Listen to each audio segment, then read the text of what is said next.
എല്ലാവർക്കും നമസ്കാരം. ഞാൻ മറ്റൊരു വീഡിയോയുമായിട്ടാണ് നിങ്ങളുടെ മുമ്പിൽ എത്തിയിരിക്കുന്നത്.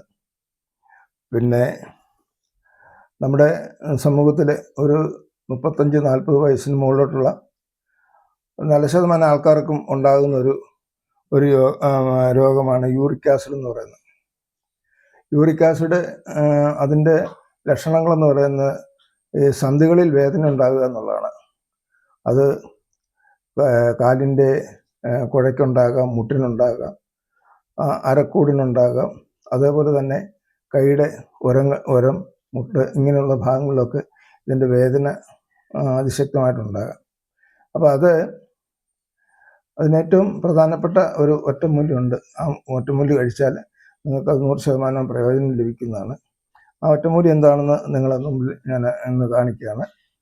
നിങ്ങൾക്ക് ഇത്തരം രോഗങ്ങൾ ഉള്ളവർ കൃത്യമായും അത് കഴിക്കാൻ ശ്രമിക്കണം. അതേപോലെ തന്നെ ശ്രമിച്ച് നിങ്ങൾക്ക് കുറയുന്നുവെങ്കിൽ മറ്റുള്ളവർക്ക് ഷെയർ ചെയ്ത് കൊടുക്കണം. ഇതുപോലെ ഞാൻ ഈ കൂടെ തന്നെ പറയുന്നു. അപ്പം ഞാൻ എന്താണ് ഇതിന് വേണ്ട പ്രതിവിധിക്കുള്ള മരുന്നെന്ന് ഞാൻ കാണിച്ചുതരാം. നമ്മുടെയൊക്കെ വീടുകളിലുള്ള 1 രൂപ പോലും ചിലവില്ലാത്ത ഒരു സംഭവമാണ് ഞാൻ കാണിക്കുന്നത്. കപ്പളങ്ങ എന്ന് പറയും, ഞങ്ങളുടെ ഇവിടെ ഇതിന് കപ്പളങ്ങ എന്ന് പറയും, ചിലയിടത്ത് ഓമയ്ക്ക എന്ന് പറയും, ചിലയിടത്ത് പപ്പരക്ക എന്നൊക്കെ പറയും. അങ്ങനെ പല പേരിലാണ് ഇത് അറിയപ്പെടുന്നത്. പക്ഷേ ഈ ഒരു സാധനം നമ്മൾ കറി വെക്കുന്നതാണ്, വീടുകളിൽ കറി വെക്കുന്ന സാധനമാണ്. ഇതെടുത്തിട്ട് ഇതിൻ്റെ പറിച്ചിട്ട് ഇതിൻ്റെ ചൂട് ചെത്തിക്കളയണം. ചൂട് ചെത്തിയിട്ട് ഈ കരിന്തൊലി ചെത്തരുത്. കരിന്തൊലി ചെത്താതെ ഇത് മുറിക്കണം. ഒരു വലിയ വലുപ്പത്തിലല്ല, കുറച്ച് ചെറുതായിട്ട് കഷ്ണമായിട്ട് മുറിച്ചെടുത്തിട്ട് വെള്ളത്തിലിട്ട് ഇച്ചിരി വെള്ളം, ഇത് വേകാനുള്ള വെള്ളം വെക്കണം.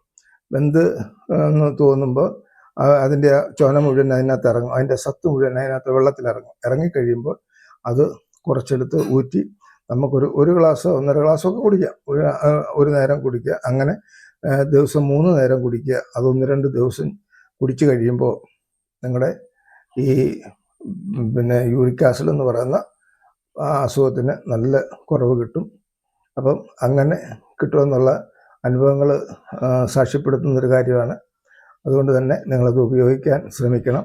ഇനി അതല്ല മറ്റെന്തെങ്കിലും അസുഖം കൊണ്ടാണ് അത് സംഭവിച്ചത്, വേദന ഉണ്ടായത് എങ്കിൽ പോലും സന്ധിവാതങ്ങളൊക്കെ ഉണ്ടാകും. സന്ധിവാതങ്ങൾക്കൊക്കെ അതുപോലെയുള്ള അസുഖങ്ങൾ ലക്ഷണങ്ങളൊക്കെ കാണിക്കുന്നുണ്ട്. സന്ധിവാതത്തിനും ഇതുപോലെ സന്ധികളിൽ ഉണ്ടാകുന്ന നീർക്കെട്ടുകളും വേദനകളും ഒക്കെ ഉണ്ടാകാറുണ്ട്. അങ്ങനെയാണെങ്കിൽ പോലും ഇത് കഴിച്ചുകൊണ്ട് ദോഷമൊന്നും സംഭവിക്കത്തില്ല. അതുകൊണ്ട് ഇത് നിങ്ങൾ ഉപയോഗിക്കണം. ഉപയോഗിച്ചിട്ട് നിങ്ങൾക്ക് പ്രയോജനപ്പെടുന്നുവെങ്കിൽ നിങ്ങൾ മറ്റുള്ളവരിലേക്ക് ഷെയർ ചെയ്യണം. ഒരിക്കൽ കൂടെ ഞാൻ അഭ്യർത്ഥിക്കുകയാണ്. അപ്പോൾ ഇന്നത്തെ എൻ്റെ ഈ പ്രോഗ്രാമിൻ്റെ വൈൻഡപ്പ് ചെയ്യുകയാണ്. ഇനി അടുത്ത ദിവസം കാണുന്ന നമ്പർ തന്നെ. Good bye.